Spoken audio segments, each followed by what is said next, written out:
Quiero leer en el primer libro de los Reyes, capítulo 10, estos versículos. Recuérdenme, ¿a qué venimos? ¿Venimos a qué? Dígalo con convencimiento, ¿a qué venimos? Miren lo que dice el Espíritu Santo. La reina de Sabá se enteró de la fama de Salomón, con la cual él honraba el nombre del Señor. Así que fue a verlo para ponerlo a prueba con preguntas difíciles. Llegó a Jerusalén con un séquito muy grande. Sus camellos llevaban perfumes y grandes cantidades de oro y piedras preciosas. Al presentarse ante Salomón, le preguntó todo lo que tenía pensado y él le respondió a todas sus preguntas. No hubo ningún asunto, por difícil que fuera, que el rey no pudiera resolver. La reina de Sabá se quedó atónita al ver la sabiduría de Salomón y el palacio que él había construido, los manjares de su mesa, los asientos que ocupaban sus funcionarios, el servicio y la ropa de los camareros, las bebidas y los holocaustos que ofrecía en el templo del Señor. Entonces le dijo al rey: todo lo que escuché en mi país acerca de tus triunfos y de tu sabiduría es cierto. No podía creer nada de eso hasta que vine y lo vi con mis propios ojos. Pero en realidad no me habían contado ni siquiera la mitad. Tanto en sabiduría como en riqueza superas todo lo que había oído decir. Dichosos tus súbditos, dichosos estos servidores tuyos que constantemente están en tu presencia bebiendo de tu sabiduría. Y alabado sea el Señor tu Dios, que se ha deleitado en ti y te ha puesto en el trono de Israel. En su eterno amor por Israel, el Señor te ha hecho rey para que gobiernes con justicia y rectitud. Luego la reina le regaló a Salomón 3.960 kilos de oro, piedras preciosas y gran cantidad de perfumes. Gracias. Nunca más llegaron a Israel tantos perfumes como los que la reina de Sabá le obsequió al rey Salomón. La flota de Hiram trajo desde Ofir, además del oro, grandes cargamentos de madera y de sándalo, de madera de sándalo y de piedras preciosas. Con la madera el rey construyó escalones para el templo del Señor y para el palacio real, y también hizo arpas y liras para los músicos. Desde entonces nunca más se ha importado ni ha vuelto a verse tanto sándalo como en aquel día. El rey Salomón, por su parte, le dio a la reina de Sabá todo lo que a ella se le antojó, además de todo lo que él en su magnanimidad le había regalado. Después de esto, la reina regresó a su país con todos los que la atendían. La cantidad de oro que Salomón recibía anualmente llegaba a los 22.000 kilos, sin contar los impuestos aportados por los mercaderes, el tráfico comercial y todos los reyes árabes y los gobernadores del país. El rey Salomón hizo 200 escudos grandes de oro batido, en cada uno de los cuales se emplearon 6,5 kilos de oro. Hizo además 300 escudos más pequeños también de oro batido, empleando en cada uno de ellos 1,5 kilos de oro. Estos escudos los puso el rey en el palacio llamado Bosque del Líbano. El rey hizo también un gran trono de marfil recubierto de oro puro. El trono tenía 6 peldaños, un espaldar redondo, brazos a cada lado del asiento, 2 leones de pie junto a los brazos y 12 leones de pie sobre los 6 peldaños, uno en cada extremo. En ningún otro reino se había hecho algo semejante. Todas las copas del rey Salomón y toda la vajilla del palacio, que se llamaba Bosque del Líbano, eran de oro puro. Nada estaba hecho de plata, pues en tiempos de Salomón la plata era poco apreciada. Cada 3 años, la flota comercial que el rey tenía en el mar, junto con la flota de Irán, regresaba de Tarsis trayendo oro, plata y marfil, monos y mandriles. Tanto en riquezas como en sabiduría, el rey Salomón sobrepasó a los demás reyes de la tierra. Todo el mundo procuraba visitarlo para oír la sabiduría que Dios le había dado, y año tras año le llevaban regalos, artículos de plata y de oro, vestidos, armas, perfumes y caballos y mulas. Salomón multiplicó el número de sus carros de combate y sus caballos. Llegó a tener 1,400 carros y 12,000 caballos, los cuales mantenía en caballerizas y también en su palacio en Jerusalén. El rey hizo que en Jerusalén la plata fuera tan común y corriente como las piedras, y el cedro tan abundante como las higueras de la llanura. Los caballos de Salomón eran importados de Egipto y de Coa, que era donde los mercaderes de la corte los compraban. En Egipto compraban carros por 600 monedas de plata y caballos por 150, para luego vendérselos a todos los reyes hititas y sirios. Usted se preguntará, el pastor, ¿por qué está leyendo eso? Y yo comprando en $1. Imagínese usted. $1. Siglos después, el Señor Jesús, diga conmigo, el Señor Jesús, haciendo referencia a este pasaje que acabo de narrar, en Mateo 12:42, Él está recriminando a los escribas y fariseos que lo asediaban constantemente con preguntas y lo presionaban y se habían confabulado para matarlo. Y les dijo lo siguiente: la reina del sur, la de Sabá, que acabamos de leer, se levantará en el día del juicio, porque hay un día del juicio, y condenará a esta generación, porque ella vino desde los confines de la tierra para escuchar la sabiduría de Salomón. Y aquí tienen ustedes a uno más grande que Salomón. Le di comparar a la YouVersion y mire lo que dicen otras versiones acerca de las palabras del Señor Jesús. Y aquí tienen ustedes a uno más grande que Salomón. Otra dice: algo más grande que Salomón está aquí. La del 60 dice: y he aquí más que Salomón en este lugar. La PDT dice: y yo les digo que aquí hay alguien más grande que Salomón. Otra versión dice: y lo que aquí es mayor que Salomón.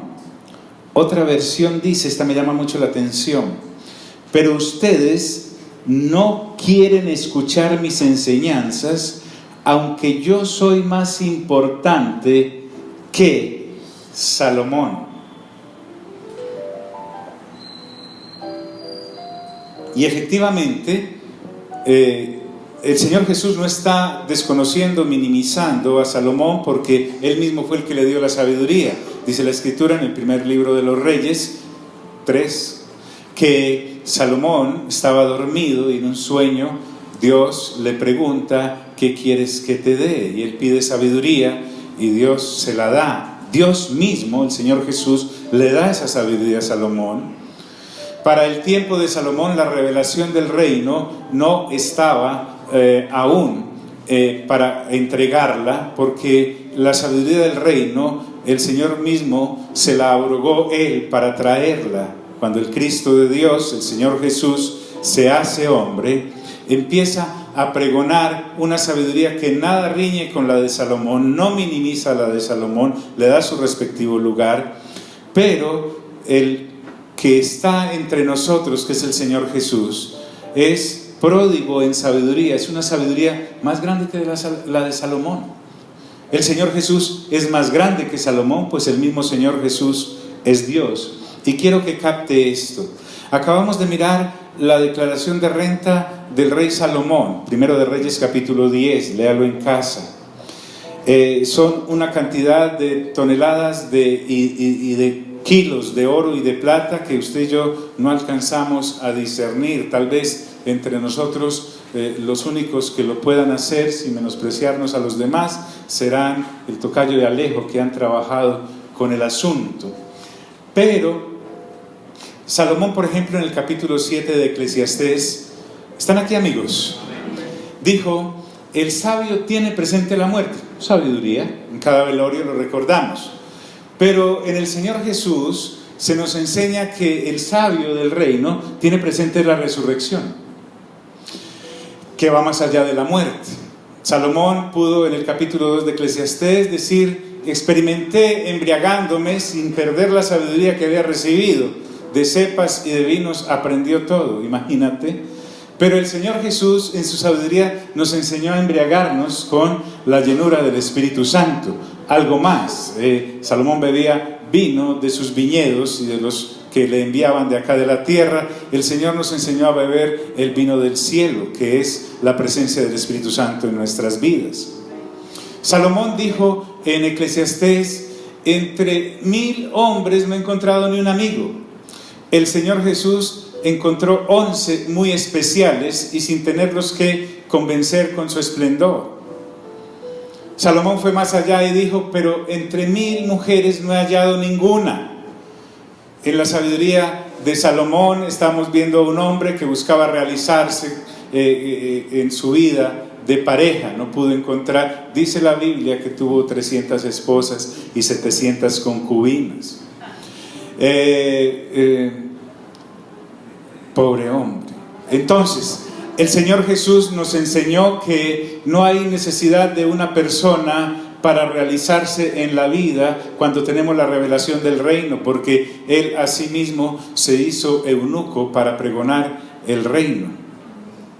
Salomón enseñó, si usted lee más allá en Primero de Reyes, escribió creo que 1005 proverbios o 3000 y 1005 canciones, no recuerdo bien la cifra. El Señor Jesús no escribió ni una sola canción, ni siquiera un son vallenato escribió, y la humanidad desde su aparición no hace sino cantarle a Él directamente.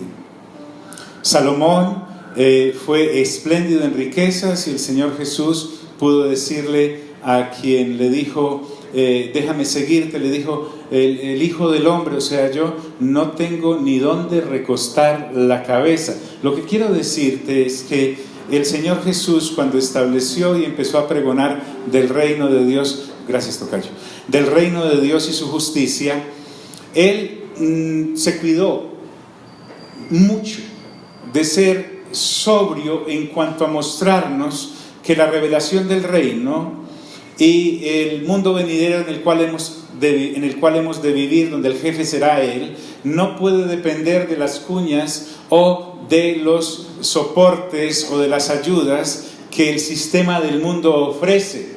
A estos escribas y fariseos que está recriminando en el 12:42 de Mateo, les censura más adelante en Lucas que amaban el dinero, y ellos les dijo: no se puede servir a las riquezas y servirme a mí, porque terminarás amando uno y odiando al otro. Y efectivamente así es.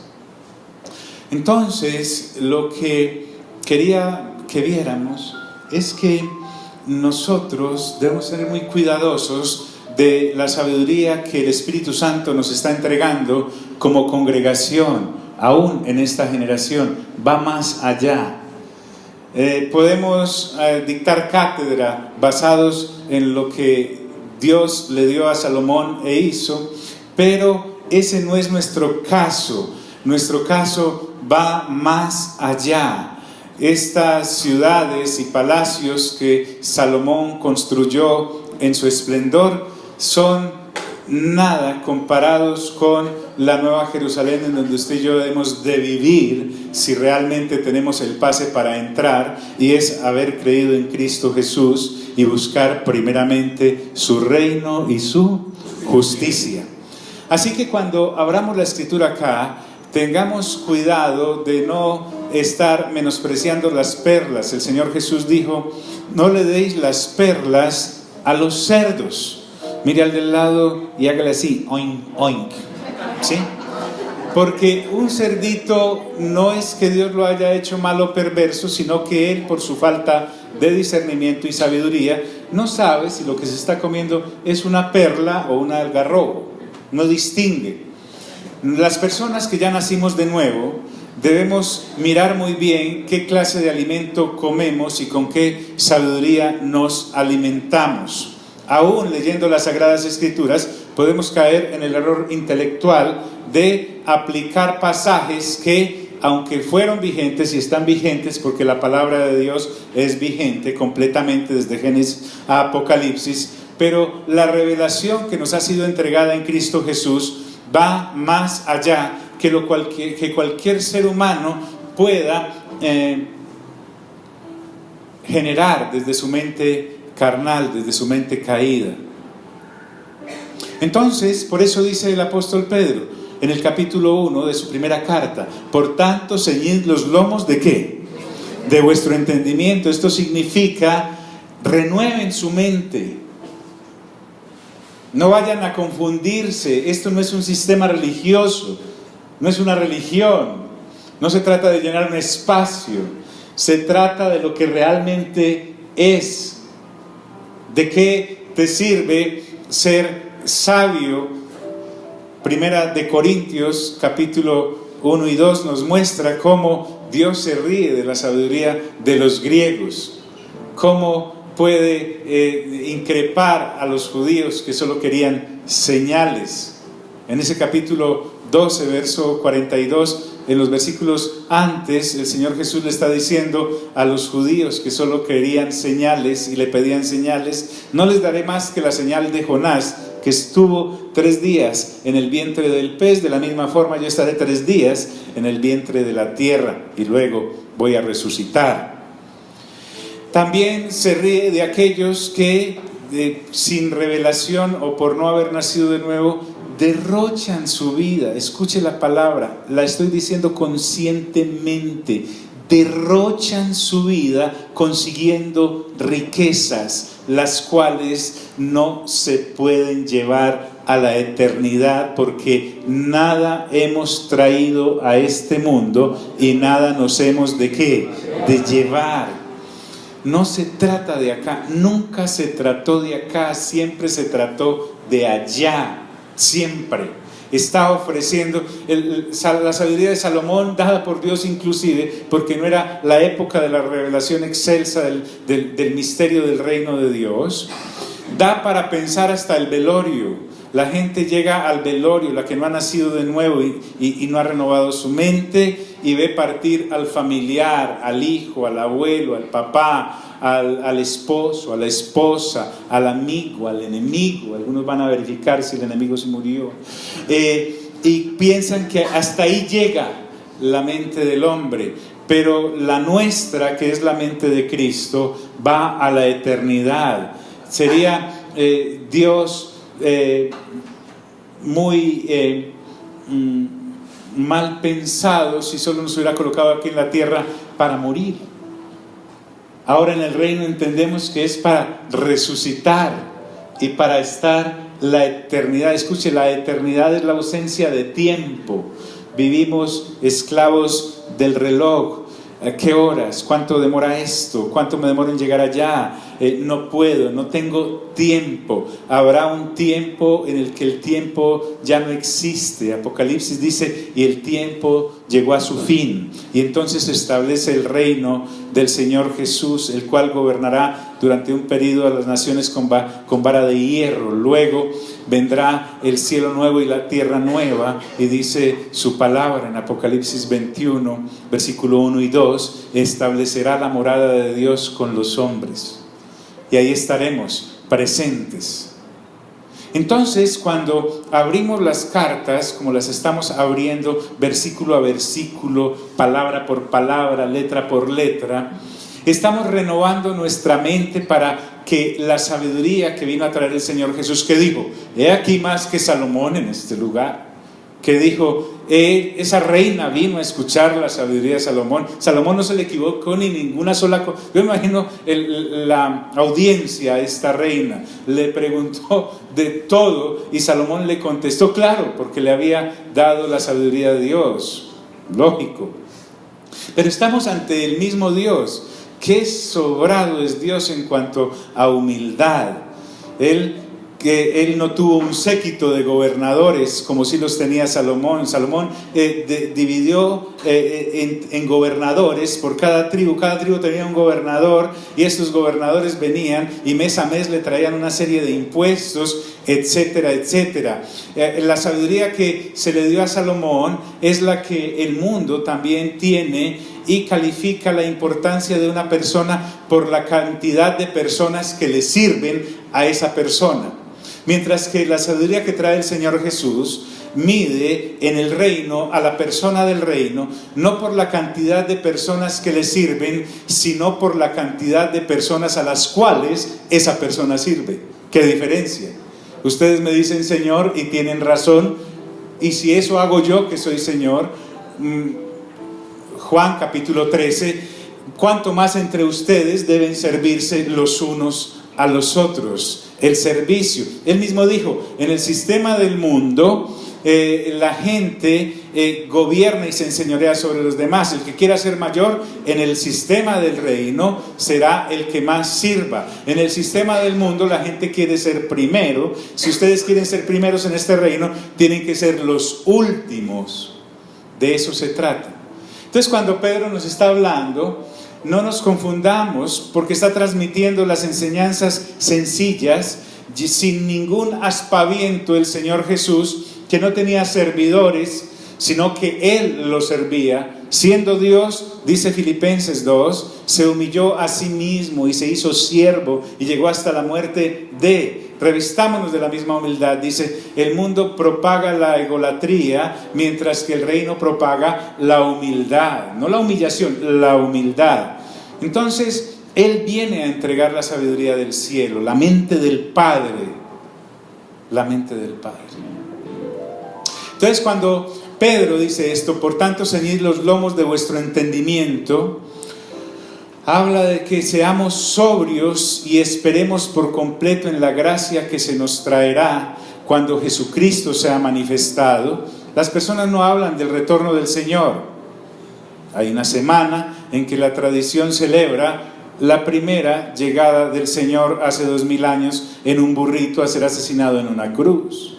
Pero no hablan las personas, o sea, el tema con nadie en tu oficina, en tu trabajo, en tu clase de crochet, en tu tiempo de té, en el juego de póker, en donde te metas tú, ninguno está hablando. Haz el ensayo, pon el tema. ¿Qué te parece lo del regreso del Señor? Empecemos porque te van a preguntar, ¿cuál Señor? Y es que va a retornar, y como a qué o qué, y eso existe. No es una fábula. Nosotros debemos estar plenamente convencidos de que esto no es un cuento, porque Dios no vino a entregarnos un cuento. Cuando Jesucristo sea manifestado, como hijos obedientes, no os conforméis a los deseos que antes teníais. Voy a avanzar para poder terminar este primer capítulo. Estando en vuestra ignorancia. Qué bueno cuando podemos postrarnos ante Dios y decir, Señor, gracias por haberme sacado de la ignorancia. Y entonces podrá decir el que está a tu lado, pero si eres magister en tal cosa, sí, pero sí, era sabio en las cosas de este mundo, pero no en las cosas del reino. Les contaba la semana pasada de que uno iba hacia allá y dio, ¿cuántos grados son? 180 grados y queda mirando hacia allá. Ya vieron que pasteleé la clase de grados porque les dije que uno da 380. Entonces, todas esas cosas de sabiduría son ignorancia. no porque esté atentando contra la capacidad cerebral que el mismo Dios nos dio, sino que somos ignorantes en cuanto a las cosas de Dios y de la eternidad, que realmente es donde vamos a pasar el resto de la eternidad. O sea, decirle tiempo, no quiero decirle tiempo. Y dice, sino como aquel que os llamó es santo, sed también vosotros santos en toda vuestra manera de vivir. Santos, santos, apartados para Dios. No es una vida mojigata, es apartarme para Dios. Y nos lleva al libro que el que es experto en la sabiduría humana caída menosprecia, porque no se puede entender con el cerebro, sino con la revelación del nuevo nacimiento. El libro que la gente ha quemado durante tantas épocas, pero ahí está, porque escrito está, en la Biblia dice, sed apartados porque yo soy apartado. Tú te apartas para mí porque yo me he apartado para mi pueblo, es lo que está diciendo Dios. Y además nos da una paternidad, diga conmigo, paternidad.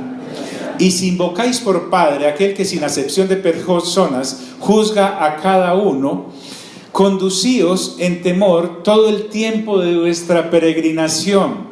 La Escritura nos llama peregrinos. Y aquellos que hemos nacido de nuevo, aquellas que hemos nacido de nuevo, porque estamos en un tránsito.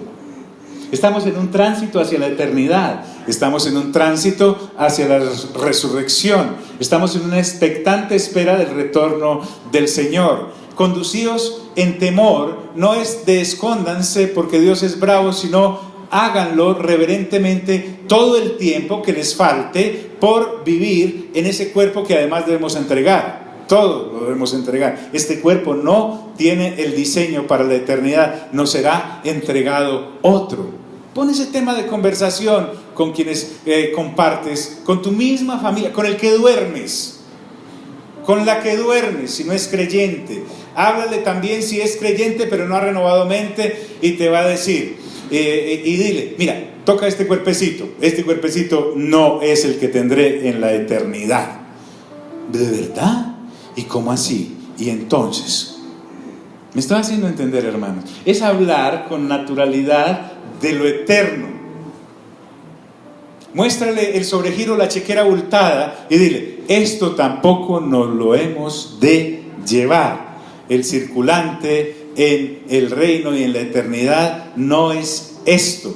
Conducidos en temor todo el tiempo de vuestra peregrinación, es comportarnos como luces que alumbran a los demás con los estatutos del reino de Dios y su justicia, sabiendo que fuisteis rescatados de vuestra vana manera de vivir. Vanidad de vanidades, dice Salomón en Eclesiastés, porque miren, él llegó al tope de la revelación humana, Salomón. Llegó al tope de la riqueza humana, Salomón. Llegó al tope de todos los frenesí, de todo el frenesí que un ser humano puede tener. Vino, mujeres, amigos, popularidad. Imagínate que tenía tal capacidad Salomón de parte de Dios, que dice Eclesiastés que bebía hasta emborracharse, pero era un borracho sabio, no como aquel que pierde la cordura. Cuando Salomón escribe en el 20 de Proverbios, que la sidra es alborotadora, nadie bajo sus efectos obra sabiamente, lo estaba escribiendo para el resto de los borrachos. La Escritura me muestra que él, aún bebiendo, seguía siendo sabio, o sea que a él borracho sí le valía. Sin embargo, era él en cada capítulo dice, vanidad de vanidades, todo es vanidad. Se sentaba en su jardín, que no era el cuadrito que usted y yo tenemos en la parte de atrás de la casa o el apartamento ahí, decimos el jardín como si fueran los campos elíseos. No, él se sentaba y nosotros, yo por lo menos veo hierba, toda, una cuelga, otra está ahí, así está organizada, pero él sabía, ese palito de allá se llama de tal manera. Aquel que sube por el muro, yo lo llamo trepadera, él sabía el nombre científico del asunto y para qué servía, qué dolor le quitaba. Él había llegado al tope. Sin embargo, en cada capítulo dice, vanidad de vanidades, todo es ¿qué?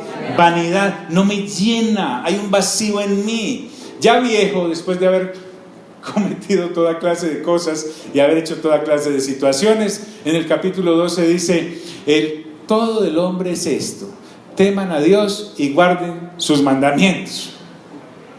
Pero ya todo acabado, todo desajustado por la situación. Y le habla a los jóvenes, porque podemos decir, bueno, él murió como de 80 años, gobernó 40 y empezó a los 40 a gobernar. Ya eso lo dice un viejito. No, dice, le habla al joven y le dice, no haga lo que yo hice, tome los caminos correctos desde joven, desde pequeño, sabiendo que fuisteis rescatados de vuestra manera de vivir, la cual recibisteis de vuestros padres.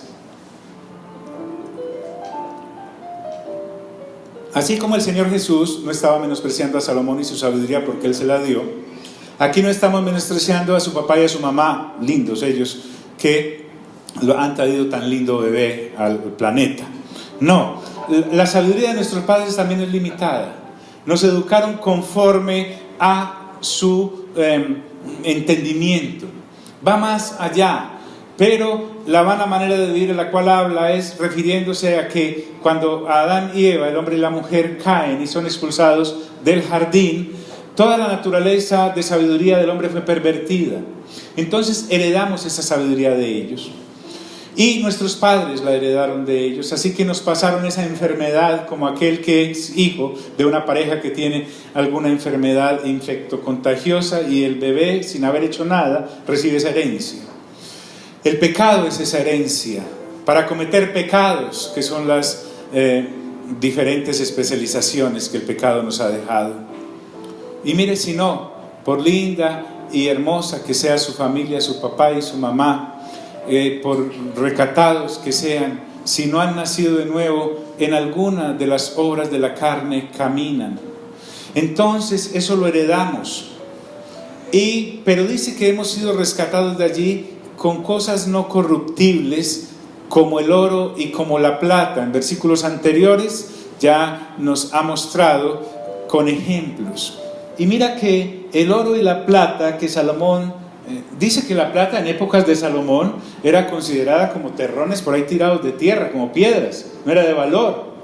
Sin embargo, el Señor Jesús, que es Dios, no viene a rescatarnos con oro y con plata, no, son cosas perecederas, sino que nos rescata con la sangre preciosa de Cristo, de Dios hecho hombre, que no nace bajo pecado ni comete pecados, es el mismo Dios. Y les decía que qué forma tan especial de no ser provocador el Señor en cuanto a apariencias y condiciones humanas, algo que llevó a la equivocación a los judíos de la época en que el Señor Jesús vino, es que ellos sí creían en el Mesías, creían en Cristo, pero esperaban un Cristo diferente, algo que se mostrase como Salomón, por lo menos valiente como David, un guerrero, y llega alguien colmado de humildad y de una presencia que no llamaba mucho la atención. Cuando leímos Isaías juntos, recuerde que dice Isaías, cuando vemos esos cuadros hermosos al Señor Jesús como todo un galán, con six-pack y todas estas cosas, no es así. Isaías me muestra que no había hermosura en él como para apreciarlo, totalmente anónimo. Él no quería que la gente es más, cuando hizo aquella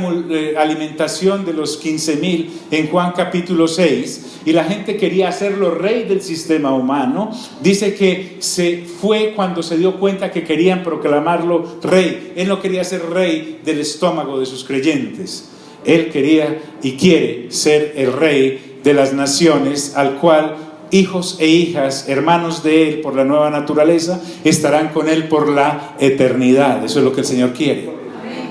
Y no quiere que sea por interés, sino por convicción, sino con la preciosa sangre de Cristo, como de un cordero sin mancha y sin contaminación, y que había sido ya destinado desde antes de la fundación del mundo. Nuestras historias son muy cortas, son muy efímeras. Él va a rematar este capítulo hablando de lo efímero que es el ser humano. No, desde antes de que usted y yo existiéramos, que su papá y su mamá existieran, sus abuelos, que estos libertadores entraran hace 500 años por el occidente, ¿cierto? Antes que fuese la humanidad, antes que fuese el mismo hombre y la mujer en el jardín, dice que hubo un plan trino, Padre, Hijo y Espíritu Santo, habían destinado que el Señor Jesús el Cristo se hiciese hombre y viniese a ser, no solamente, es más, Jesús dijo, yo soy la verdad y soy el ¿qué? El camino. Él mismo se hace el camino. Él hace el camino, Hebreos capítulo 12, pero también es el camino, no solamente muestra el objetivo, sino que lo camina y nos dice, síganme. El Señor Jesús jamás te pedirá algo que Él no haya hecho antes y haya dejado ejemplo. Entonces te decía que es tan fácil uno desperdiciar el tiempo olímpicamente consiguiendo cosas que el mismo Señor Jesús ha llamado perecederas. Se necesitan hacer de nuevo y renovar mente para hacer un alto en la vida y decir, no sigo más por ahí, pero te auguramos victorias, títulos, logros, finanzas, popularidad. Poder decir eso no es el paso de un hombre o una mujer al vacío de una manera ciega, con una fe ciega. Por el contrario, la fe es la certeza de ¿qué? De lo que se espera, la convicción de lo que no ¿qué? Se ve. Es porque hago a un lado lo temporal y perecedero que tiene su valor, pero no es eterno, y digo, no, me la voy a jugar. Si esto de la eternidad es verdad, por lo eterno voy a trabajar, a lo eterno me voy a dedicar.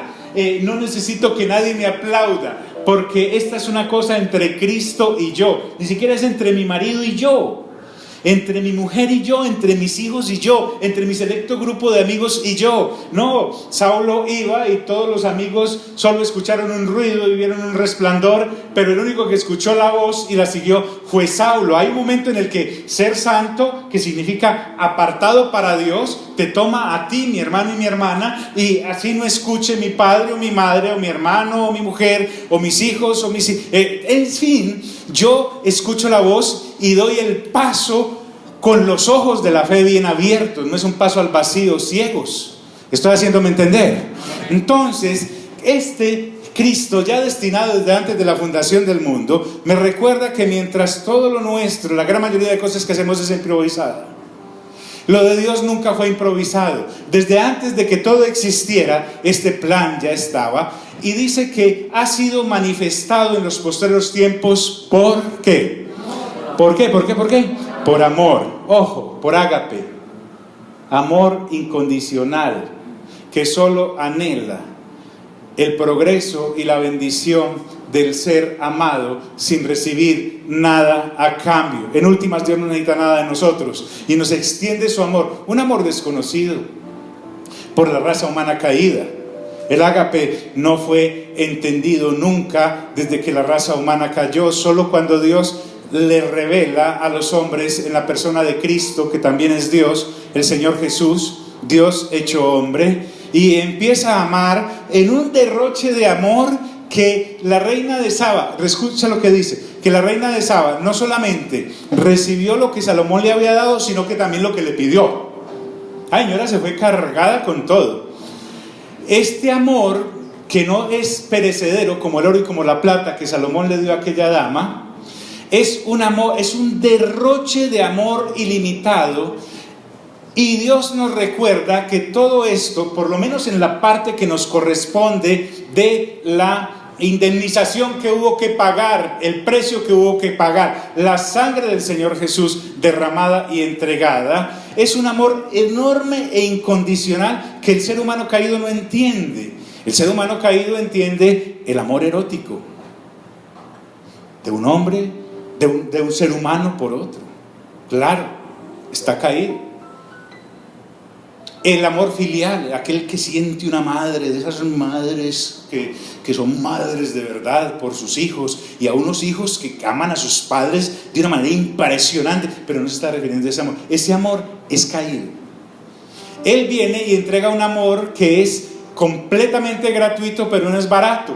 Por eso el Señor Jesús dijo, aquella que me reciba en su casa, en vez de haber traído paz, cuando lo reciba, traerá espada. ¿Por qué? porque en una casa entonces alguien nacerá de nuevo y otros 2 o 3 no. Entonces aquellos que por no haber nacido de nuevo andan en tinieblas bajo la potestad del príncipe de este siglo, no van a entender por qué usted y yo ahora estamos en una relación con un Dios que ellos no ven, pero que nosotros sí vemos por la fe, que es fruto del Espíritu Santo, obedeciendo una cosa que va en contravía del sistema del mundo, no porque sea menor o por llevar la contraria, sino que estamos hablando de ser la familia de Dios. Diga conmigo, la familia de Dios. Entonces es entender que la luz brilla en medio de las tinieblas, y no me está hablando de cosas perecederas como el oro y como la plata, pero manifestado en los postreros días por amor a vosotros. Es un amor que sobrepasa nuestra misma comprensión. Y por ese amor dice, y mediante el cual creéis en Dios. Gracias al amor de Dios es que creemos en Él.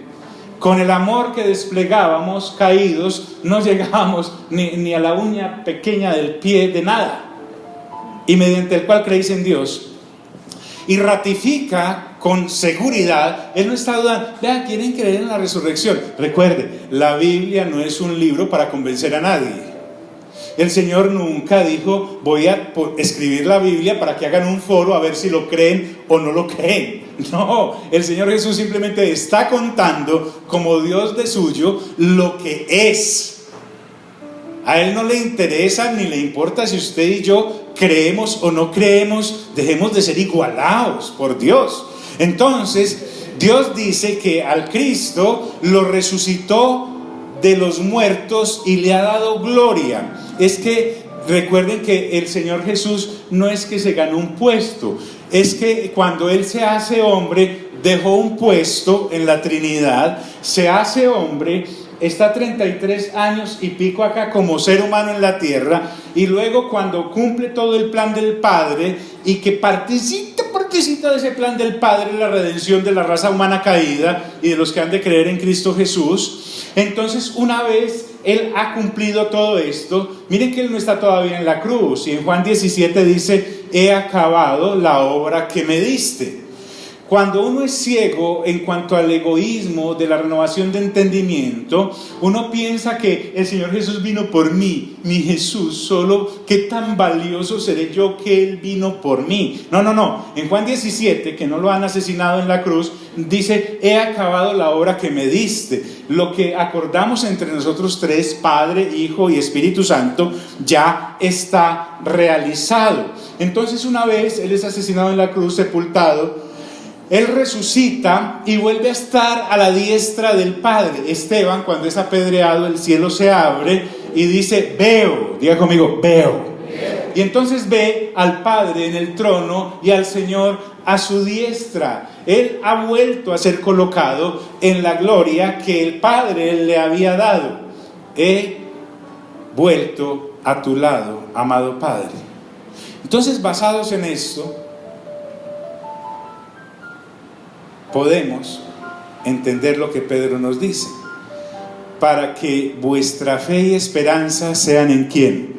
En Dios. Hermanos, se los voy a expresar así. A mí, ¿qué rayos me importa si otro ser humano, quien sea, no es peyorativo, quien sea, no me tiene en cuenta? Si Dios sí me tiene en qué. Pero qué terrible, cuando hablamos de las añadiduras, no nos importa si Dios no nos tiene en cuenta, porque lo que nos importa es que las demás criaturas sí nos tengan en cuenta. Mira al de lado, dígale, ay, qué craso error.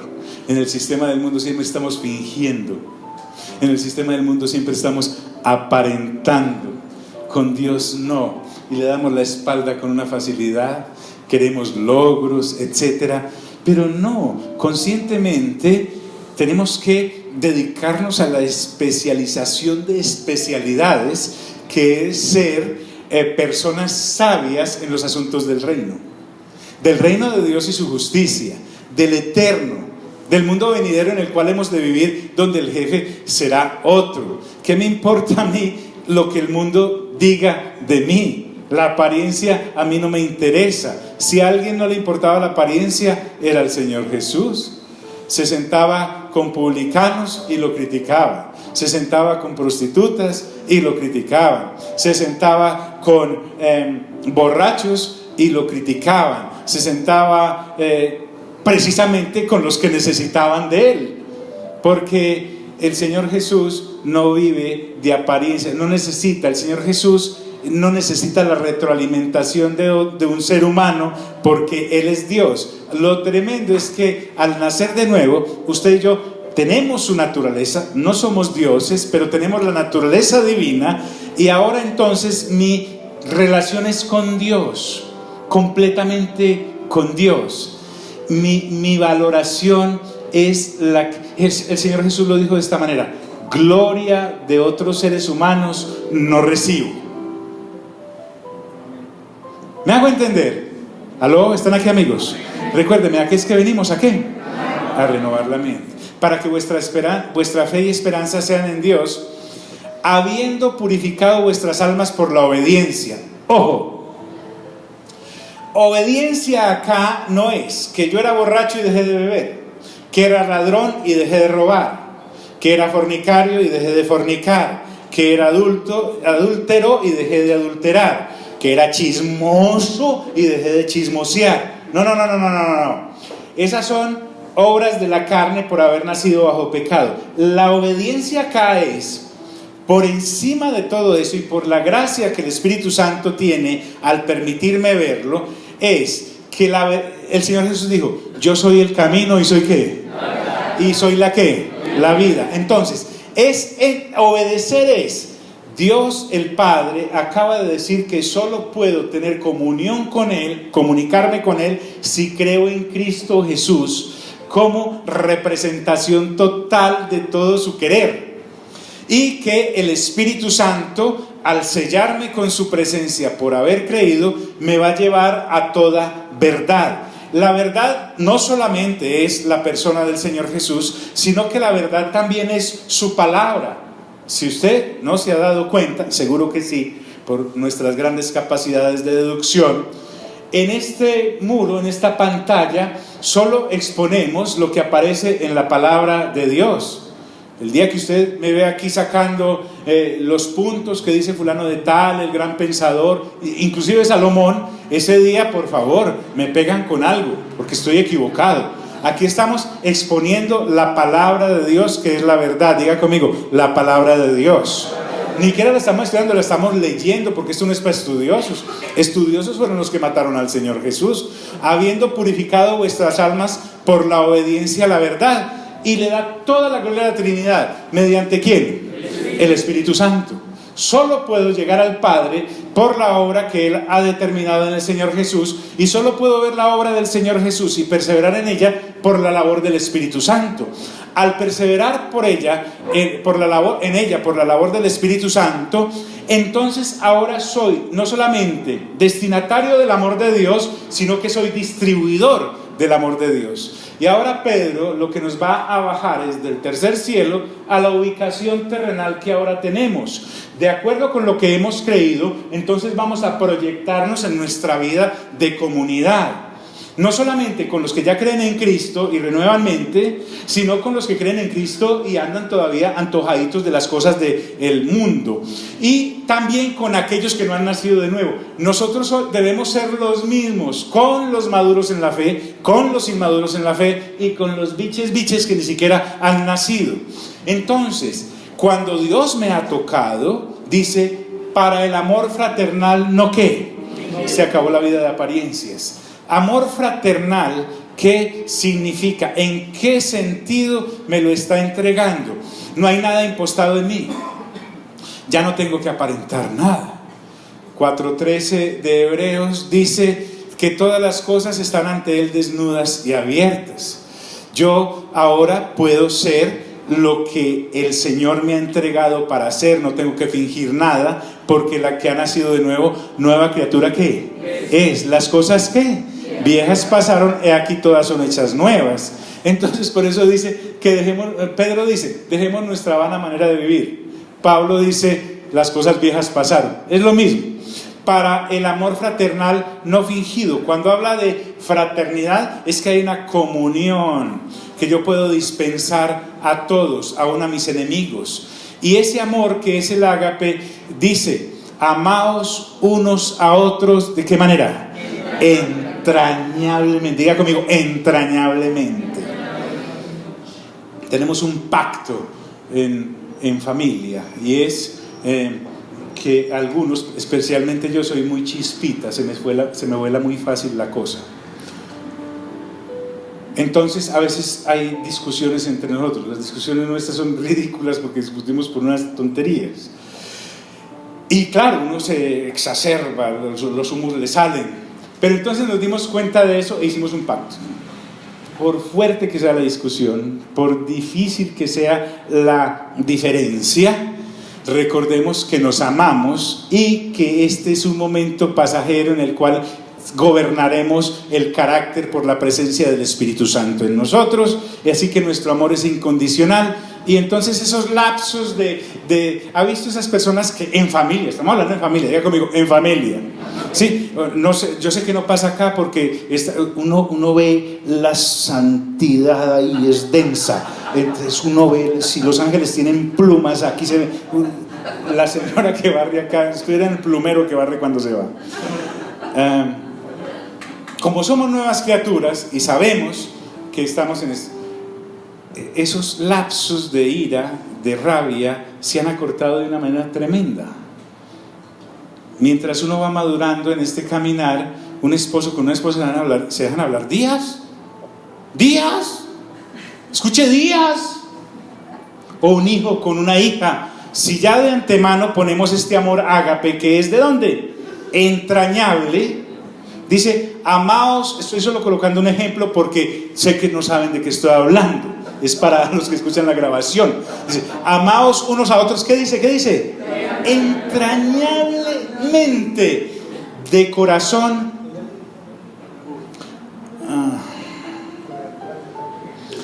¿De corazón qué? Puro. Cuando habla entrañablemente, miren, escuché. Me parece que estos apóstoles no tenían todavía acceso a estos programas de Discovery en donde ya le muestran a uno dónde quedan las entrañas, ¿cierto? Cuando habla entrañablemente no está hablando de los órganos internos, está hablando de la mente completamente renacida en Dios. Ya no tenemos la mente del caído y de la caída, sino que tenemos la mente de Cristo, el que descendió del cielo. Cuando habla de entrañablemente es de una mente madura, de una persona correctamente instruida por el Espíritu Santo en las cosas de Dios. A nosotros nos queda supremamente fácil porque ya la Biblia está completamente escrita. Lo que pasa es que no la leemos por andarle. Miren, créanme, no nos engañemos, Dios no puede ser burlado.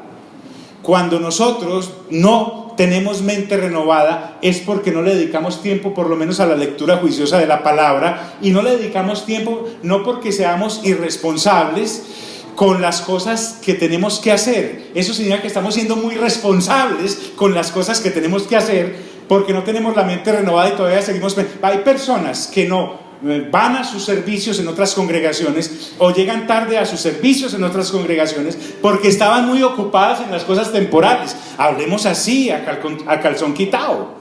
¿Están aquí mis amigos? No tenían el curso, la especialización, etc. O sea, son muy responsables con lo temporal, pero somos completamente irresponsables con lo eterno que decimos creer. Mira al de lado, dígale, ay, ay, ay.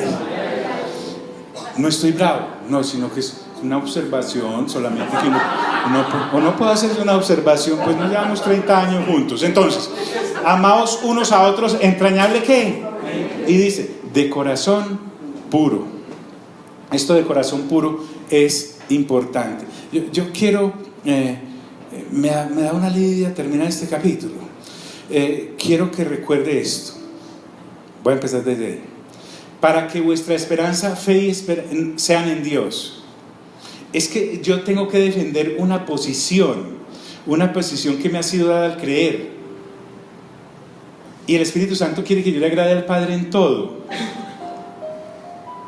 Específicamente en el asunto de estar apartado para Él. No es ser unos seres humanos rezanderos y camanduleros, eso es no estar apartado para Dios. No, es que en todo lo que haga, por haber purificado mi alma y renovar la mente, puedo cumplir, aún sin estar totalmente en su presencia eterna. Desde acá se me nota que soy como de otro país, que soy un peregrino y extranjero. Recuerde que les dije que no es solamente dejar de hacer el mal, es también hacer el bien al que he sido llamado, y que ese amor es el ágape de esta nueva familia en Dios. Hasta que yo no te vea como nacido de nuevo, a ti que eres nacida y nacido de nuevo, como mi familia. Y en eso nos sirve el ejemplo de la familia natural. Damos la vida por papá y mamá, correcto. Damos la vida por nuestros hijos, correcto. Inclusive damos la vida por nuestros amigos. Pero cuando nacemos de nuevo, hay una familia que se forma, y es la familia de Dios a la cual he sido llamado a pertenecer. No somos una serie de personas añadidas ahí, no. Por el nacimiento nacemos dentro de la familia de Dios. Este amor del que estoy hablando acá no es un sentimiento, porque en el amor humano yo te quiero hasta que me fallas, o tú me amas hasta que yo te falle, o hasta que se te acaba el amor. Sí, ¿recuerdan el Salmo? Se nos rompió el amor de tanto usarlo. Aquí no ocurre eso. Este no es un sentimiento. Este amor fraternal es un fruto del Espíritu Santo que se condensa en nosotros y se vuelve una materia crítica que explota, y ya no la podemos negar, porque esto no es para fingirlo. Dice, el que crea en esto, de su interior brotarán ¿qué? ¿Ríos de qué? De agua viva que saltan ¿para qué? Para vida eterna. Fluye como un don, no como un sentimiento. Entonces, cuando habla del amor fraternal, es de una mente madura y renovada, y de un corazón puro. Cuando habla de eso, no es... Miren, cuando hablamos de mente renovada, no es mente reparada. Sí, reparado es que el auto me empezó a fallar, le empezaron a sonar las bielas y todas esas cosas, y yo lo llevé a un taller y allá lo repararon. No, Dios no hace reparaciones, Él lo hace todo nuevo. Entiéndase bien, nosotros entendemos que la humanidad fue hecha en el jardín del Edén del polvo de la tierra, pero cuando llegamos a Cristo, no es que nosotros los seres humanos que veníamos, entonces teníamos aquellas situaciones de falencia, y entonces Dios puso un taponcito acá y otro acá, como atrapando una represa, y eso haciendo rollos por todos lados, no, Él lo hace todo nuevo. O sea, quedamos en el mismo estuche, pero es todo nuevo. La mente es nueva, las emociones son nuevas, las sensaciones son nuevas. Lo que pasa es que por no renovar mente no nos damos cuenta que tenemos un corazón puro. Es un corazón puro, y la pureza es la que fluye de nosotros y nos da relaciones puras. Y aquí viene, ¿siendo qué? Amigos, ¿están acá? Yo me emociono mucho y podría seguir hasta solo, pero recuérdenme a qué es que venimos: a renovar la mente, siendo renacidos, habiendo nacido de nuevo. ¿Me entiende? Usted no es la misma vieja criatura, es un ser humano nuevo. El esposo debe entender que la que hay no es con la que se casó, es otra. Ella debe entender que ese no es ese no es el hijo. Esa pareja deben entender que ese hijo que nació de nuevo no fue el que tuvieron, es otro. Cuando me doy cuenta de eso, entonces ahora sí entiendo el nuevo nacimiento. No fue que Dios me reparó, me hizo de nuevo, y ahora tengo la naturaleza de Cristo Jesús para siempre. Diga conmigo, para siempre. La del Adán caído era temporal hasta que nacíamos de nuevo. Al nacer de nuevo, entonces me dice que no nací de nuevo de una simiente corruptible. O sea, yo ya no tengo nada que tener de relación con el Adán caído, con el del jardín del Edén que fue echado. Ya no soy ese. Soy una nueva ¿qué? Criatura. Las cosas viejas ¿qué? Y ahora son hechas ¿qué? Nuevas. El no nacido de nuevo sí está corrupto hasta los tuétanos. Créanme, los niños recién nacidos son hermosos. Yo me acuerdo recién nacido. lo prestan a uno para pesebres, para todo. Y la gente se arrima y dice, ay, qué tan lindo el niño, qué tan lindo. Y es real. Hay una aparente inocencia ahí. Pero tenemos ahí un posible asesino en potencia. Sí. Una persona corrupta en potencia, solo que nació malo y se va desarrollando en su maldad, así sea una aparente bondad. El Señor dijo en el Antiguo Testamento, la mejor de las acciones que un ser humano me puede dar, la comparo a un trapo de inmundicia. No porque no haga cosas buenas, sino porque Él mira la intención, el corazón, y de este corazón no nacido de nuevo, solo salen cosas malas. Usted y yo lo entendemos. Mire, hay parejas, hay gente, hay señoras muy lindas hasta que abren la boca, pueden tener 10 años o 70 y son terriblemente dañinas con su lengua, y hay hombres intensamente maliciosos. Usted los puede ver, los puede tocar, los puede palpar, se mira en sus ojos. ¿Por qué? Porque no pueden negar la naturaleza. Esa simiente está corrompida hasta los tuétanos. Diga conmigo, hasta los tuétanos. Hasta que yo no reconozco eso, no entiendo que debo ser salvado. Porque el que todavía piensa que sin haber nacido de nuevo tiene algo bueno, como es lindo, como es linda, esa persona todavía piensa que se puede salvar ella misma. Solo el que ya sabe que se está ahogando saca la mano y se agarra de la obediencia a la verdad, que es creer en Cristo Jesús, y entonces ahí nace de una simiente incorruptible. El no nacido de nuevo está corrupto hasta los tuétanos, pero cuando nace de nuevo, nace de la simiente de Cristo Jesús, que es Dios, que descendió del cielo, en el cual no se halló pecado ni pecados alguno. ¿Aló? Si yo soy en la primera naturaleza corrupto hasta los tuétanos, en la nueva naturaleza soy incorruptible hasta los mismos tuétanos. No tengo que buscar maldad en mí.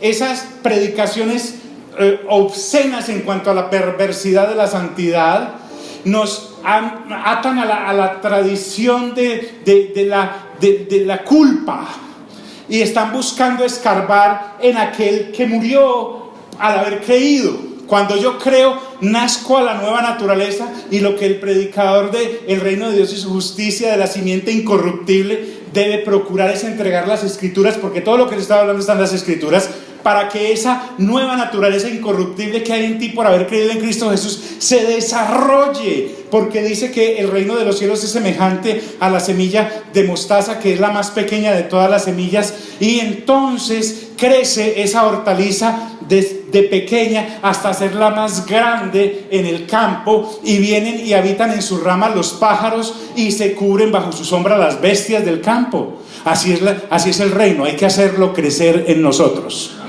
¿Estamos aquí, amigos? Ay, pero yo todavía me siento culpable. Aburrido. ¿Sabe qué es maravilloso? Uno poderse sentar con una persona nacida de nuevo a hablarlo del reino. No quiere decir que no me puedas preguntar en qué parte, en dónde cae la estación del metro, que porque eso es del mundo. No. Estamos hablando de que cada vez que tú te sientas o yo me siento contigo, ¿de qué hablamos? Si seguimos hablando de lo temporal, estamos evitándonos renovar la mente. Pero ¿cómo vamos a renovar mente si no le estamos metiendo la nueva formación e información de la palabra a nuestro cerebro? Porque yo soy muy mental. ¿Sabe qué es? Realmente usted es un monumental ignorante, porque si no tiene el conocimiento del reino después de haber nacido de nuevo y lo desarrolla, Pedro me acaba de decir, vives en tu ignorancia, la naturaleza caída predomina en ti. Entonces, cuando tú y yo nos encontramos, hablar de la resurrección debe ser nuestro tema, de la Nueva Jerusalén debe ser nuestra vivienda, de nuestra relación con el Padre debe ser nuestra familia, de nuestro hermano mayor Jesucristo debe ser nuestra misión, de la presencia del Espíritu Santo, que es Dios en nuestras vidas, de cómo avanza la comunidad en esta generación, de los incorruptibles porque han nacido de la palabra de Dios. Amén. ¿Aló? Amén.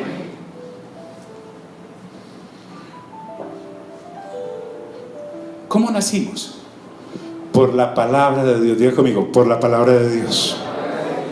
Y dice acerca de la palabra de Dios, que es la del reino. Aquí estoy hablando de la palabra del reino. Dice, por la palabra de Dios que vive y permanece ¿para qué? Para siempre. La palabra de Dios es la que atestigua la posibilidad de que en Cristo, por obra del Espíritu Santo, puedo accesar al nuevo nacimiento. Y ese nuevo nacimiento me incrusta por nacimiento en la familia de Dios, recordándome este versículo, solo este pedacito, que esta obra de la que usted y yo estamos hablando es eterna, y eterna quiere decir para siempre. Y él, para finalizar este capítulo, remata de la siguiente manera.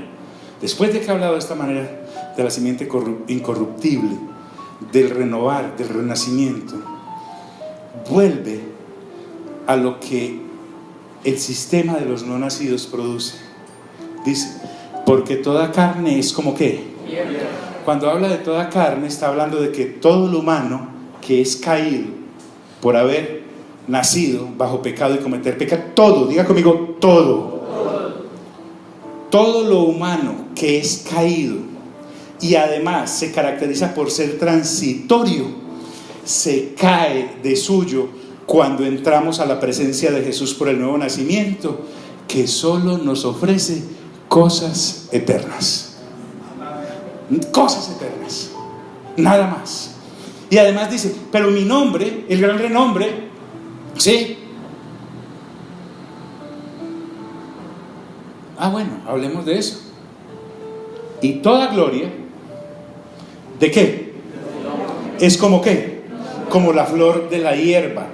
Ojo pues, no solamente la naturaleza caída está caída, sino que todo lo elogiable de esa naturaleza caída, así sea bueno, porque siempre pensamos que lo que es como flor de hierba es lo malo que hacen los seres humanos.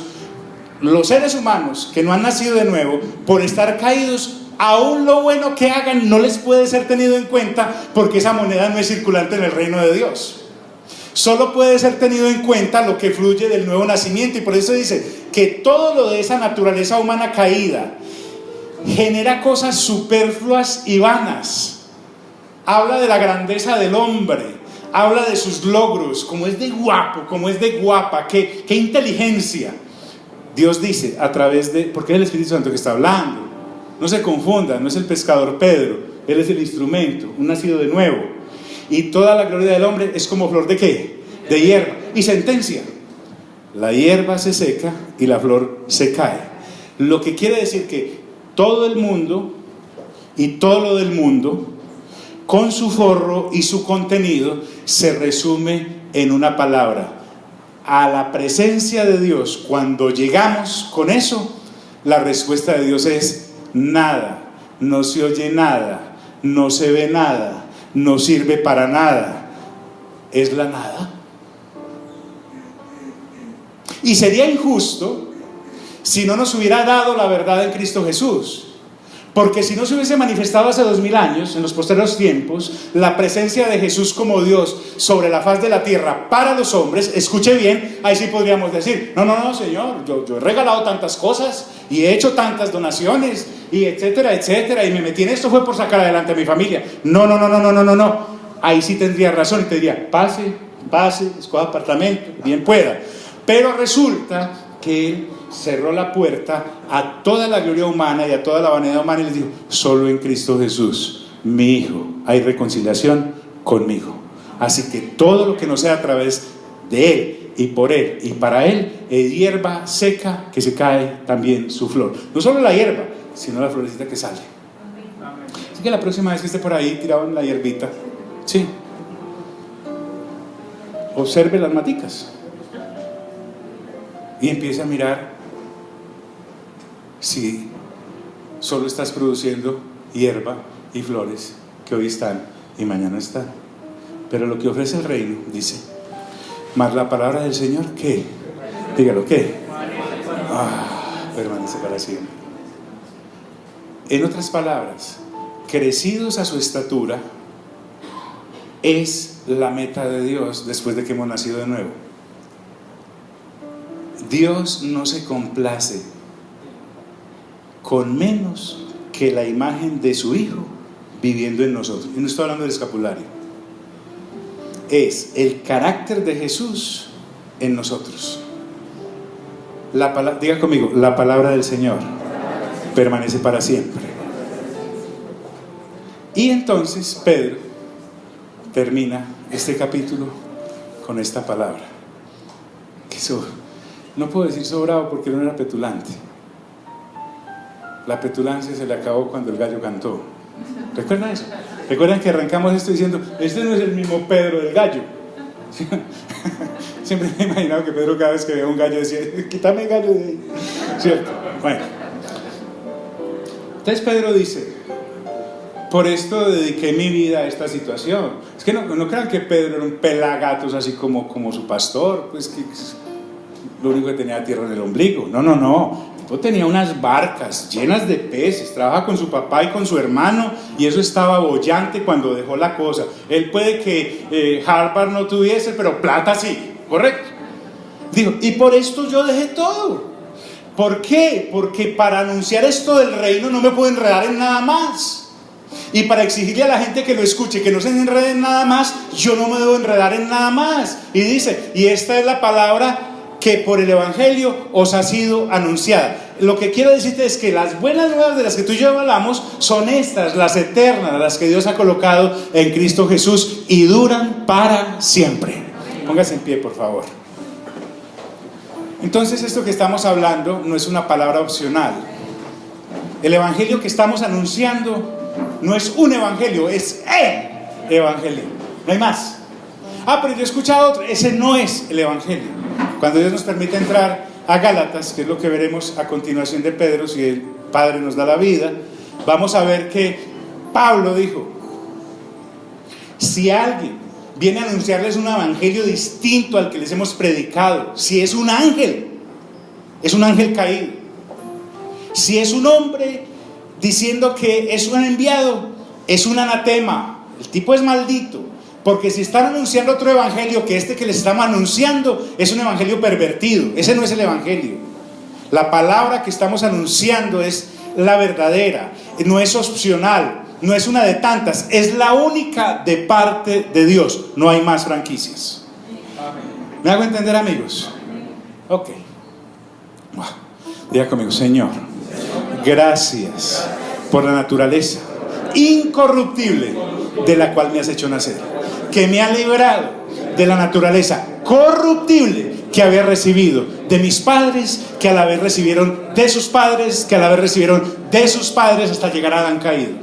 He sido librado de eso completamente, y ahora debo estar dedicado y dedicada, dígalo conmigo, a abundar en la nueva naturaleza y no a recordar la vieja criatura que antes era.